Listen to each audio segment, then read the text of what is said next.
আমার আমি আপনাদের কিন্তু অনুরোধ জানাচ্ছি যে আপনারা বক্তব্য চলাকালীন সময়ে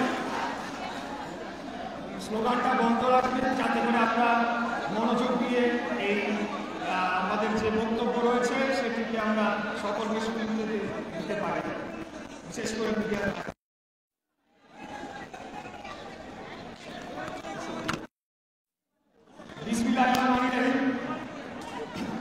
উপস্থিত সকল পর্যায়ে ভোটারবৃন্দ, ঢাকা দক্ষিণ সিটির সর্বস্তরের জনগণ, আমার মিডিয়ার ভাই বোনেরা, আসসালামু আলাইকুম। প্রথমে আমি সবাইকে আমার অন্তরের অন্তঃস্থল থেকে কৃতজ্ঞতা ও ধন্যবাদ জানাচ্ছি। আপনারা আমাদের এই ধারাবাহিক যে আন্দোলন কর্মসূচি রয়েছে সেই কর্মসূচিতে আপনারা স্বতঃস্ফূর্তভাবে যোগদান করছেন এবং মিডিয়ার ভাই ও বোনদেরকেও ধন্যবাদ জানাতে চাই। যে কোনো পরিস্থিতিতে, যে কোনো বৈরী আবহাওয়ার মধ্যেও আপনারা সবসময় এখানে এসেছেন, আমাদের এই আন্দোলনের যে কার্যক্রম সেটা দেশবাসীর কাছে তুলে ধরেছেন এবং আমাদের এই নগর ভবনের এবং আমাদের মেয়র ইস্যুটা নিয়ে যেভাবে আমাদের প্রতি অন্যায় আচরণ করা হয়েছে, বর্তমান সরকার গণ অভ্যুত্থানের সরকার হিসাবে দাবি করলেও তারা বাংলাদেশের সর্বোচ্চ আদালত মহামান্য সুপ্রিম কোর্টের রায় আপিল নিষ্পত্তি হয়ে যাওয়ার পরেও এখন পর্যন্ত তারা আমাদের যে এই জনগণের যে দাবি সেটার প্রতি কোনো ধরনের তারা তোয়াক্কা করছে না, কোনো ধরনের তারা ভ্রুক্ষেপ করছে না, তারা আমাদেরকে মানুষ বলে মানুষ মনে করছে না। এই যে এতদিন যাব, ঈদের আগে প্রায় 18 থেকে 20 দিন এবং ঈদের ছুটির পরে আমরা আজকে ধারাবাহিক পঞ্চম দিনে, চতুর্থ দিনে আমরা এই আন্দোলনে রয়েছি। এই পুরো সময়টা জুড়ে ঝড়, বৃষ্টি, রোদ সকল কিছু উপেক্ষা করে জনগণ তাদের নিজস্ব দৈনন্দিন কাজকর্ম ফেলে রেখে এসে তারা তাদের যে ভোটের অধিকার তারা প্রয়োগ করেছিল সেটার যে একটা যৌক্তিক পরিণতিতে পৌঁছানোর জন্য তারা যে নিরলসভাবে পরিশ্রম করে চলেছে এবং এখানে ঘন্টার পর ঘন্টা তারা সময় ব্যয় করে তারা যে তাদের দাবিটি জানিয়ে এসেছে, আমরা লক্ষ্য করতে পারছি এই বর্তমান সরকার তারা বাংলাদেশের সমস্ত কিছু সবার দাবি তাদের কানে পৌঁছায়, কিন্তু আমাদের ঢাকা দক্ষিণ সিটিবাসীর দাবি কেন জানি তাদের কানে পৌঁছায় না। এই ব্যাপারে তারা দেখেও দেখছে না, শুনেও শুনছে না। আমরা বলতে চাই, প্লিজ আমরা বলতে চাই এই যে এই ধরনের নব্য স্বৈরাচারী মনোভাব যে এই বর্তমান সরকার দেখিয়েছে, এটা আসলে আমাদের সবাইকে হতবাক করেছে। আমরা বিস্ময়ের সাথে তাকিয়ে দেখলাম যে এতদিন যাবত আমরা আন্দোলন করে চলেছি, বর্তমান সরকারের পক্ষ থেকে তাদেরকে সেই যে প্রথম দিন যখন আমরা আন্দোলন শুরু করলাম, স্থানীয় সরকার মন্ত্রণালয় এখানে অফিস করতো, তারা এখান থেকে চলে গেল।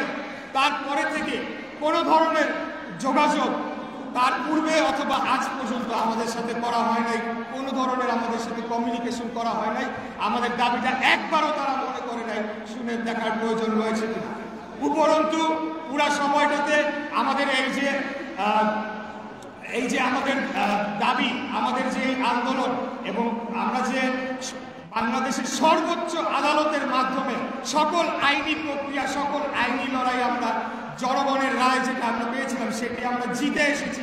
তারপরেও আমরা দেখেছি যে ক্রমাগত এই বর্তমান সরকারের পক্ষ থেকে তারা ষড়যন্ত্র করে চলেছে প্রতিনিয়ত, কিভাবে আমাদের এই আন্দোলনকে দমানো যায়, কিভাবে আমাদের এই আন্দোলনকে বিতর্কিত করা যায়, কিভাবে জনগণের সামনে ভুলভাবে আমাদের কার্যক্রমকে উপস্থাপন করে আমাদেরকে কোনোভাবে দমানো যায় কিনা, মানসিকভাবে ক্ষতিগ্রস্ত করা যায় কিনা, সেই চেষ্টা তারা লিপ্ত হয়েছে।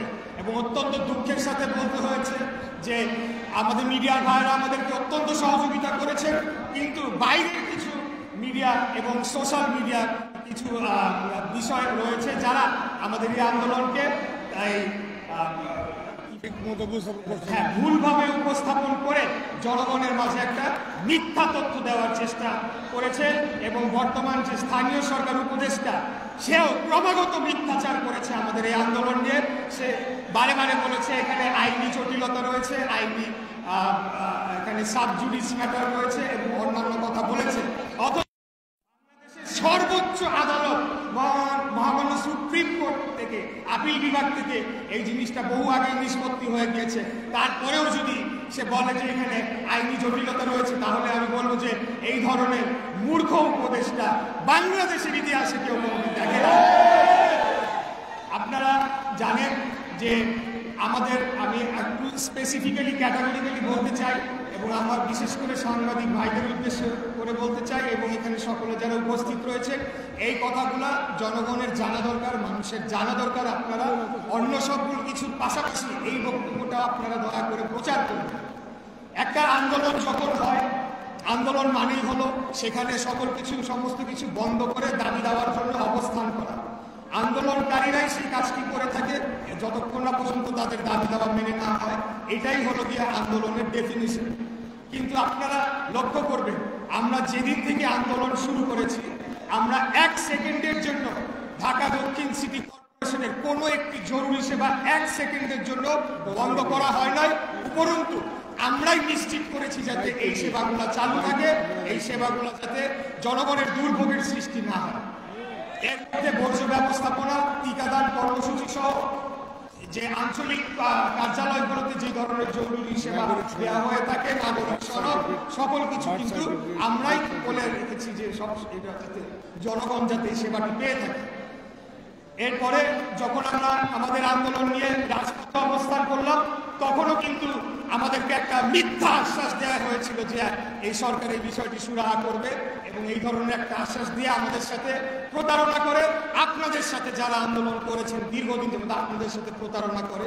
আমরা তখন বলি যে ঠিক আছে, আমরা জনদুর্ভোগের কথা চিন্তা করে আমরা রাজপথ ছেড়ে দিয়ে চলে আসি এবং আমরা আশা করেছিলাম যে সরকার হয়তো একটা যৌক্তিক সমাধানের দিকে এই আন্দোলনটাকে নিয়ে যাবে এবং এটা একটা যৌক্তিক পরিণতি হবে। কিন্তু আমরা দেখেছি যে তারা আসলে মিথ্যা কথা বলে আমাদের এই আন্দোলনটাকে রাজপথ থেকে সরিয়ে আনার জন্য তখন এই কাজটি করেছে। পরবর্তীতে তারা কোনো ধরনের পদক্ষেপ নেয় না। এরপরে ঈদের পরে যখন আন্দোলনটা আবার পুনরায় শুরু করলাম, আপনারা জানেন যে তার আগে লন্ডনে একটা ঐতিহাসিক অন্তর্বর্তীকালীন সরকারের প্রধান এবং আমাদের বাংলাদেশ জাতীয়তাবাদী দলের ভারপ্রাপ্ত চেয়ারম্যান, আমাদের আশা আকাঙ্ক্ষার প্রতীক, আগামী দিনে রাষ্ট্রনায়ক ইনশাআল্লাহ দেশনায়ক জনাব তারেক রহমানের সাথে একটি বৈঠক করে আসে এবং সেই বৈঠকের পরে আমরা ভেবেছিলাম যে সরকারের পক্ষ থেকে কোনো না কোনো পক্ষ থেকে এই নগর ভবনের যে আইনি জটিলতাটা তৈরি হয়েছে, কারণ আইনি জটিলতা কেন বলছি, বর্তমানে নির্বাচন কমিশনের যে গ্যাজেট প্রকাশ হয়েছে, এরপরে সর্বোচ্চ আদালত থেকে যে রায় নিষ্পত্তি করা হয়েছে, রিট নিষ্পত্তি করা হয়েছে, এরপরে নগর ভবনে কোনো প্রশাসক আইনত বসতে পারে না। এটা আমারও কথা, এটা আইনজীবীদেরও কথা। এটা কিন্তু আমরা দেখলাম এই যে এতগুলো মানুষ দীর্ঘদিন যাবত আন্দোলন সংগ্রাম করে চলেছি, সরকার কোনো ভ্রুক্ষেপ করছে না, তারা দেখেও না দেখার ভান করছে। উপরন্তু গত 2-3 দিন যাবৎ তারা আমাদের এই আন্দোলনকে ভণ্ডুল করার জন্য নানাবিধ ষড়যন্ত্রে তারা লিপ্ত হয়েছে।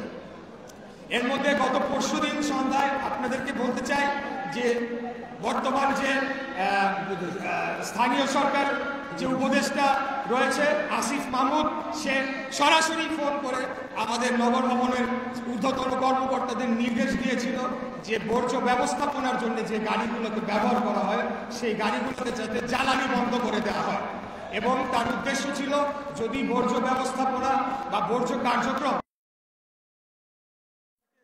করা যায় সেই দায়টা আমাদের উপরে পরদিন চাপাবে এবং মিথ্যা প্রচারণা মিডিয়ার মাধ্যমে, গণমাধ্যমের মাধ্যমে এবং সোশ্যাল মিডিয়ার মাধ্যমে করে আমাদের এই আন্দোলনটাকে ক্ষতিগ্রস্ত করবে, আমাদের মানসিকভাবে দুর্বল করার চেষ্টা করবে।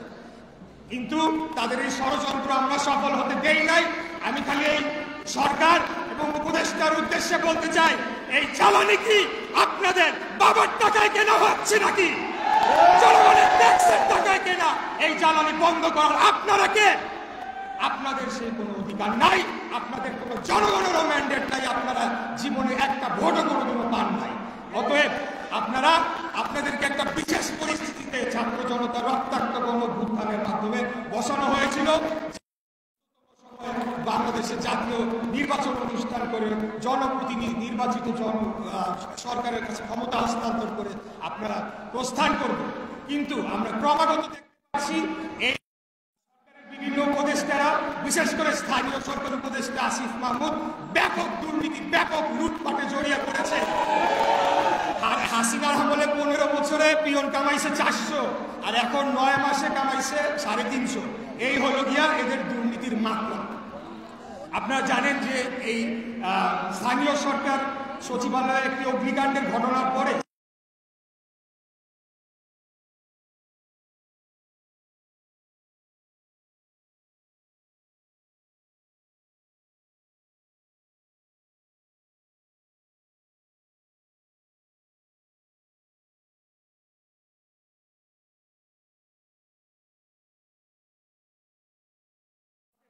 সেগুলোকে লুটপাট করে তারা আর্থিকভাবে লাভবান হয়ে তারা ভালো লেগেছিল, মজা পেয়ে গিয়েছিল, যার কারণে পরবর্তীতে আমাদের আন্দোলন শুরু করার পরের দিন যখন লেজ গুটায় আসিফ পালায় গেল, তখন তার ভিতরে একটা হিংসা, একটা প্রতিশোধের আগুন কাজ করছে, যে এখান থেকে যে তাকে বের করে দেওয়া সে ঢাকা শহরের জনগণ সেটার বিরুদ্ধে সে প্রতিশোধ নিল। এরপরে আপনারা দেখেছেন যে ওই যে জোনাল অফিসগুলো তারা বলেছে যেটা বলছিলাম যে আমাদের এই আন্দোলনকে একটা আন্দোলনকারীরাই কিন্তু সেই জায়গার কার্যক্রম বন্ধ করে রাখে, অথচ আপনারা লক্ষ্য করবেন শুরু থেকে আমরাই চেয়েছি সকল সেবা যাতে চলমান থাকে, কোনো ধরনের বিঘ্ন না ঘটে। এবং ঈদের পরে যখন আমরা পুনরায় কিন্তু তখন সিদ্ধান্তই নিয়েছি এবং আপনাদেরকেও বলেছি আপনারা এটি প্রচার করবেন যে আমরা যাতে হয়েছে সেগুলোকে পুনরায় চালু করে দেওয়া হবে, আমাদের আন্দোলন চলমান থাকুক, এটার পরিণতি যাই হোক, নগরবাসীর দুর্ভোগ যাতে আর এটা বৃদ্ধি না পায় সেটার জন্য আমরা পদক্ষেপ নিব।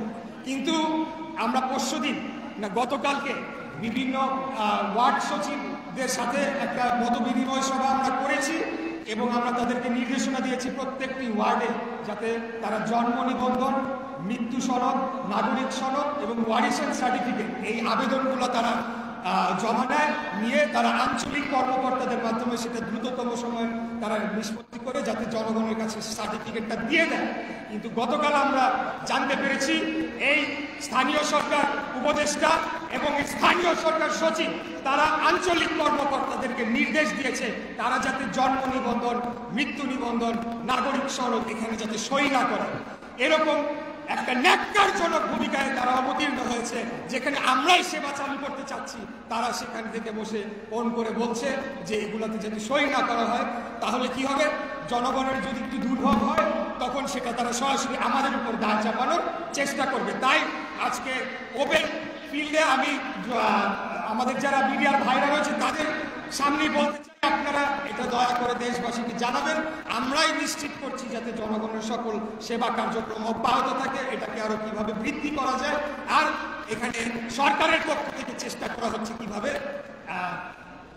এই সেবাগুলোকে বিঘ্ন ঘটিয়ে আমাদের উপর দায় চাপানো যায়। গতকালকে একটা রাতের বেলা হঠাৎ করে দেখলাম বিবিসিতে একটা সংবাদ প্রকাশ হয়েছে, এই আসিফ মাহমুদ বলছে যে কি জানি বলছে ফৌজদারি, যদি ফৌজদারি অপরাধ করে থাকি তাহলে কেন আপনারা তো সরকারে, কেন আইন শৃঙ্খলা বাহিনীর কাছে আপনারা যে আমার বিরুদ্ধে অভিযোগ দায়ের করছেন না, কেন আইন শৃঙ্খলা রক্ষাকারী বাহিনীকে নির্দেশ দিচ্ছেন না আমাকে গ্রেফতার করে নিয়ে যাও? আমরা এসব ভয় পাই না। খুনি হাসিনার বিরুদ্ধে 17 বছর আমরা যুদ্ধ করেছি, লড়াই করেছি, জেল খেটেছি, গুম হয়েছি, আমরা যত ধরনের জুলুম নির্যাতন আছে সবকিছু সহ্য করে আমরা জনগণের অধিকার প্রতিষ্ঠার জন্য লড়াই করেছি। আপনাদের মতো শিশু উপদেষ্টা এসে যদি এখন আমাদের সাথে কথা বলতে চায়, আপনাদের সাথে কথা বলাটাও আমি মনে করি যে আমাদের জন্য অবমাননা। আজকে যা কিছু হচ্ছে সকল কিছুর জন্য এই বর্তমান সরকারকেই দায়ী করতে হবে এবং এই সরকার এই ধরনের লোকজনদেরকে দিয়ে কথা বলাচ্ছে, তারা আমাদেরকে হেয় প্রতিপন্ন খাটো করার চেষ্টা করছে। এর বাইরে আমরা দেখেছি একটা নতুন খবর আজকে প্রকাশ পেয়েছে, গাজীপুর সিটি কর্পোরেশনে বদলির জন্য 20 কোটি টাকা নিয়েছেন উপদেষ্টা আসিফ মাহমুদ, এই সংবাদটি প্রচার হয়েছে। এখন এটি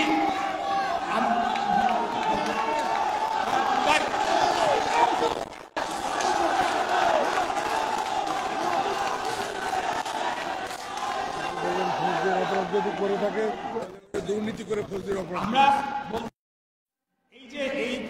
আমি যেটা দেখলাম, আমি আসার সময় দেখেছি, এটা যদি সত্য হয়ে থাকে এর বাইরেও আরো অনেকগুলো অভিযোগ এই উপদেষ্টা আসিফ মাহমুদের বিরুদ্ধে এসেছে। আমি গতকালকে আহ্বান জানিয়েছি, আজকেও আহ্বান জানাচ্ছি, দুর্নীতি দমন কমিশন যাতে স্থানীয় সরকার মন্ত্রণালয় সহ সকল জায়গায় যেখানে এরা অফিস করেছে সেখানে যে এগুলা যাতে সুষ্ঠু সঠিক তদন্ত করে তাদের বিরুদ্ধে যথাযথ আইনি পদক্ষেপ নেয়। আর যদি এটা নিতে ব্যর্থ হয় তাহলে বলতে হবে এই পুরা সরকারই তাকে পৃষ্ঠপোষকতা করছে, পুরা সরকারের উপরে দায়ভার। আমরা আজকে এই ছিল আমাদের আজকের বক্তব্য।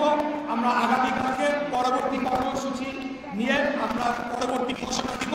আমরা শুধু এই কথা বলতে চাই, আমরা আজকে মশক নিধন কর্মসূচি সেটিকে অফিসিয়ালি উদ্বোধন করার জন্য আজকে ঢাকার দক্ষিণের 75টা ওয়ার্ড থেকে স্প্রেম্যানরা সহ বিভিন্ন স্বাস্থ্য বিভাগের কর্মচারী কর্মকর্তারা এসেছে।